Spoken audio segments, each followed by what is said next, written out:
The city had no horizons, only curves. In every direction rose the inner wall of a transparent hourglass, a crystal cylinder that bowed, then narrowed into the unseen throat above. Sunlight entered as a diffuse gold glow through the upper bulge where the sand sea floated, an ocean of powdered quartz that trickled ceaselessly through the throat. Below that bottleneck, inside the lower bulb, clung the last human settlement, halcyon stratified like sediment on the sides of its own grave. Anyone who stood in the city's central plazas could look up and see past roof lines to the bright suspended desert overhead, a pale ceiling that was inexorably falling grain by grain. And if they looked down, through vents and maintenance shafts, they saw only darkness where fallen sand, now compacted and gray with ash, entombed the poorest districts, layer by suffocating layer. Citizens responded to this cruel geometry in predictable ways. The patricians inhabited glass terraces and balconies, bolted to the hourglass wall barely a finger length below the throat. They dined on mushrooms grown beneath hot lamps, drank reclaimed condensation, and paid chorus singers to drown out the hiss of falling sand. Beneath them, the middle tiers, the engineers, the archivists, the licensed priests worked feverishly to sustain the ropes, pulleys, and counterweights that inched their neighborhoods upward each season. They dug too, but mostly laterally, carving galleries that let them avoid the choking dust storms stirred up by the grain fall. Farther down, where the sunlight reached only as a smoldering amber smear, lived the dredgers.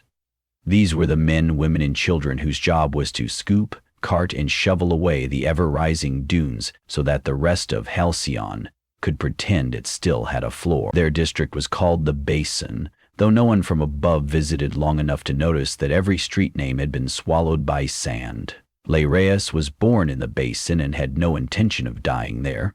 She was a sand diver, one of the rare dredgers licensed to descend into the compacted lower strata in search of buried machines, lost texts, and anything the patricians might deem valuable. The diver suit was a patchwork of scavenged armor plates, breathing membranes molded from sap algae, and two laminated glass discs that served as eyes. To the inhabitants of the balconies above, divers looked like beetles crawling around the bottom of a cup. To the Basin, they were heroes. Or lunatics, sometimes both.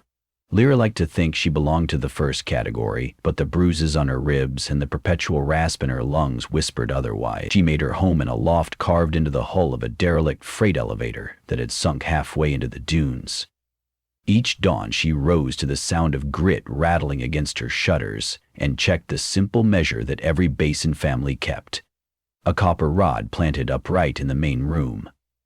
If the rod's etched markings slipped below the new sand line, the occupant knew how far the ground had risen overnight. That morning, the rod's third hash mark was gone.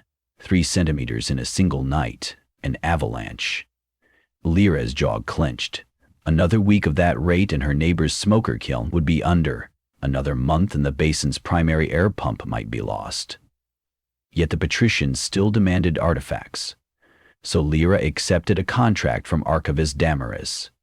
Descend to Stratum 10, locate a rumored substation that once controlled the original Hourglass regulators, and retrieve its index cores. The pay offered her family a berth on a mid-tier platform, enough air, enough light, a chance.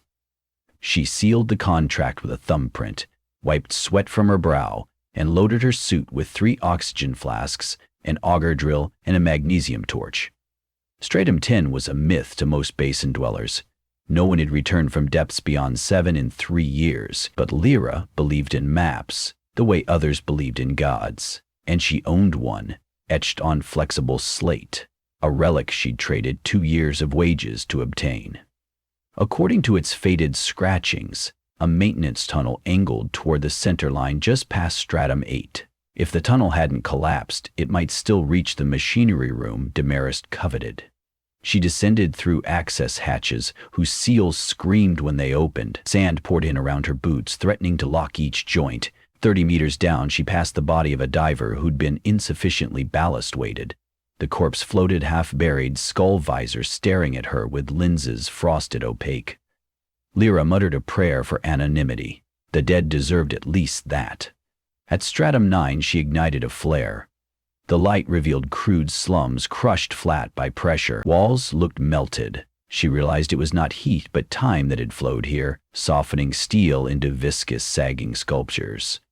At what her altimeter guessed was stratum 10, her boot struck something not sand. A metallic ring. Excitement flashed through her fatigue. She cleared grains with both gauntlets and uncovered a hatch emblazoned with the old directorate's sigil, twin arrows forming a circle, the sigil of reset. Heart hammering, she engaged her drill, bored through encrusted bolts and levered the hatch open. Air whooshed outward, stale but breathable. Miraculous pockets still existed. She dropped through, sealing the hatch above to keep the sand at bay. The room resembled an engine core. Consoles ringed a dais and a single chair. In the chair sat a skeleton draped in an officer's coat. Its bony fingers rested on two levers, one white, one black. A plaque at the chair's base read, "Manual Inversion Authority." Lyra's breath fogged her visor. Manual inversion? She approached, tracing cables from the levers into walls that vibrated with faint, pulsing power. A brass plate on the console bore instructions. When dosage limit exceeded, flip to reset global flow. Engage counteration locks before actuation.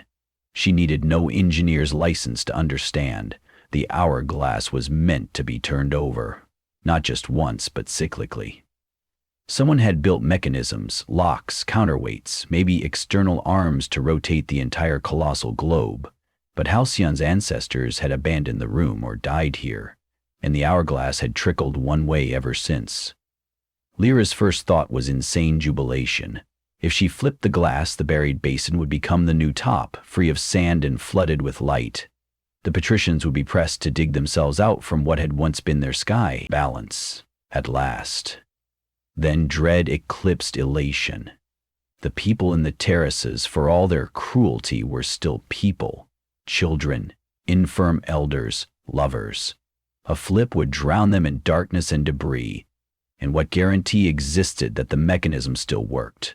If it jammed mid-rotation, both halves could fracture, spilling the entire sand sea into the vacuum of the void outside. The last city would be the last no more. She pulled a data wafer from the console slot and slid it into her wrist reader. Diagrams scrolled schematics of counterweight hulls, hydraulic joints along the bottle's waist, timing gear clusters somewhere near the patrician enclave. It wasn't a simple lever pull. First, she had to engage the locks that separated both bulbs, then open exhaust valves, then begin the rotation. The tasks required teams stationed all over the city, people who must act in concert, trusting that the others would not sabotage the process for a few extra breaths of superiority. Lyra closed her eyes and pictured her younger brother, Emil, coughing each night as sand dust grated his lungs. She remembered Jessa, the courtyard teacher, telling children that the world above was brighter than books described, but too cruel for them ever to visit. She thought of the copper rod's submerged marks. Some futures were worse than risk. She would try. The climb back up nearly killed her. Sand cascaded through the hatch as soon as she unsealed it, and several times her legs scissored uselessly while she swam through fluid grains, lungs burning. She reached the basin with a single flask's worth of air left, collapsed on her loft floor, and laughed hoarsely while the copper rod vanished entirely beneath fresh drift. Sign, she decided. Her confidant was Mazen Deltri, a middle-tier engineer exiled to the basin after he exposed safety violations in the terrace lifts. Mazen trusted mathematics more than people, which made him invaluable. When Lyra showed him the schematics, he paced, tugging his beard until gray flecks of dust rained like winter. Hypothetically, he murmured, it's stable. Engineers didn't want glass fracture under angular momentum, so they built rotational bearings wider than factory ships. But we'd need torque. Counterweights must be disengaged first. That requires control stations in 3 districts, the basin, the mid-galleries, and Celestine Terrace. They won't let us within 10 meters of their consoles. They want the sand to stop as much as we do, Lyra argued. Patricians believe in ladders, not circles, he replied. They will never surrender height. Lyra didn't believe that. She believed people behaved in ways their context allowed. Change the context, and you changed everything. She needed proof. Allies. So she ascended. Reaching the mid-galleries demanded illegal climbing hooks and bribes paid in sunset pearls. She lodged in the dormitory of Archivist Damaris, who still awaited her index cores, and laid bare her discovery. Damaris listened, pale eyes flicking between Lyra and the wafer diagrams. "The Primarch will never condone a flip," she said. "He has invested decades raising the throw barrier to keep the sand where it is." "Then the Primarch must be bypassed," Lyra said. "I need access codes to the midlocks." Damaris exhaled. "If you fail, you drag us all down."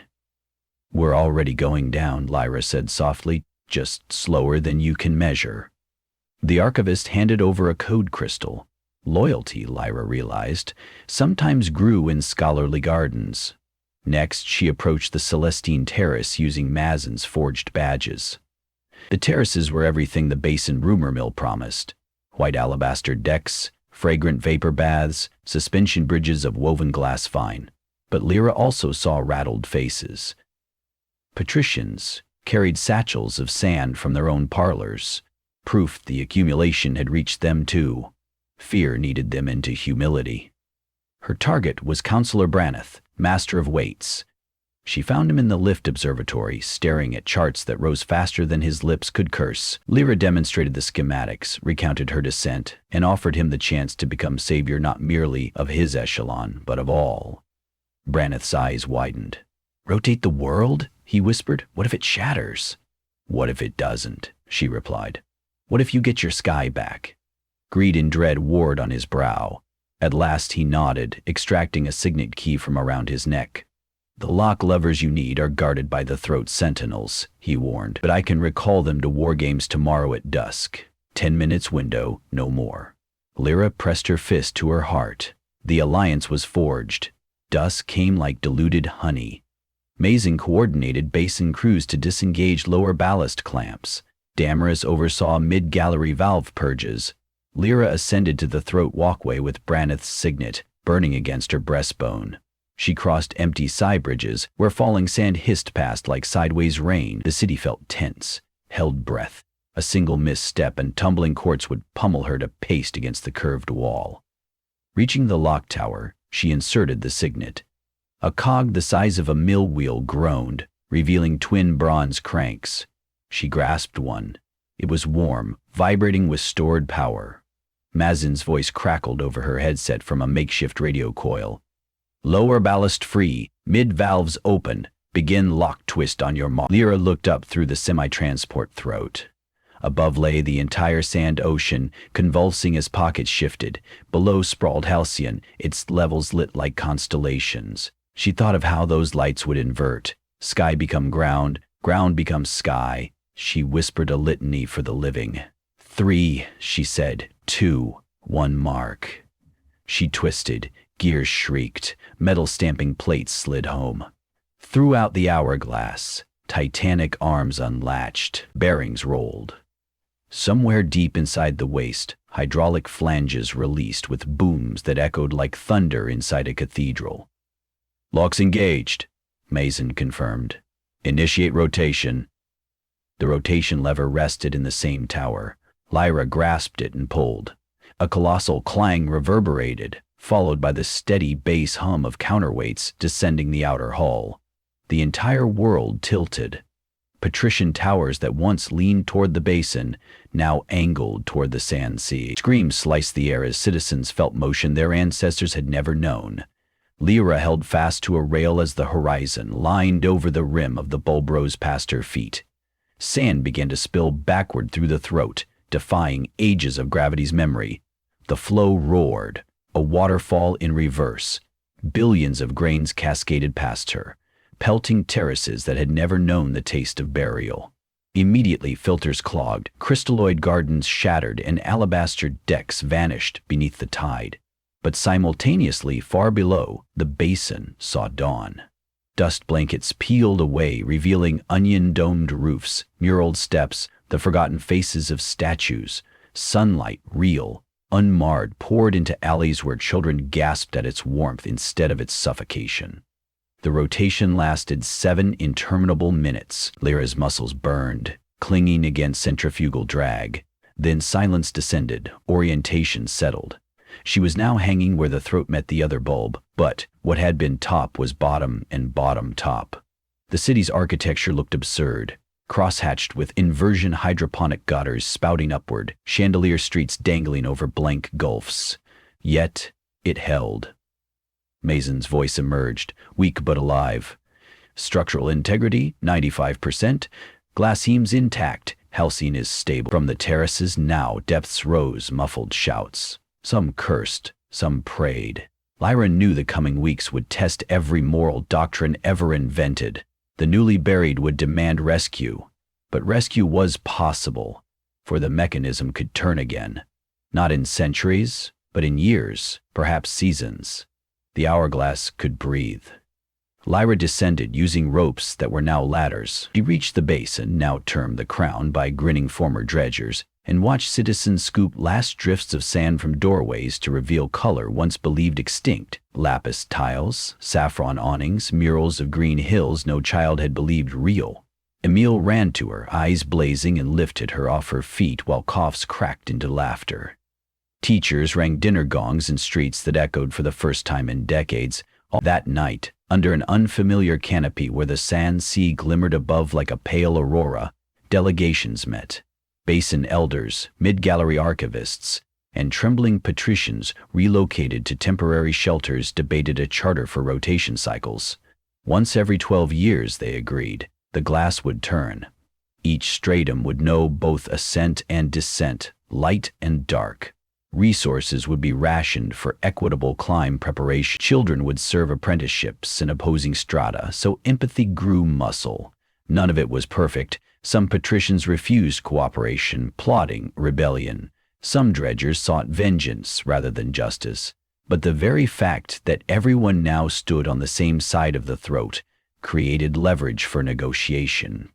Lyra, though offered a council seat, declined. She returned instead to Stratum 10, to the silent skeleton and its levers. She built a memorial there, etched with all names patrician mid-basin who had died before the first flip. Then she climbed again, breathing easy for the first time in her life. Weeks later, a boy asked her what she had felt when the world turned.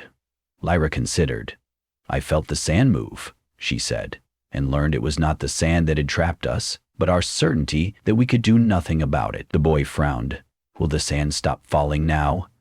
"No," she answered, smiling as new daylight glittered through the upper bulb's dunes. "But neither will we."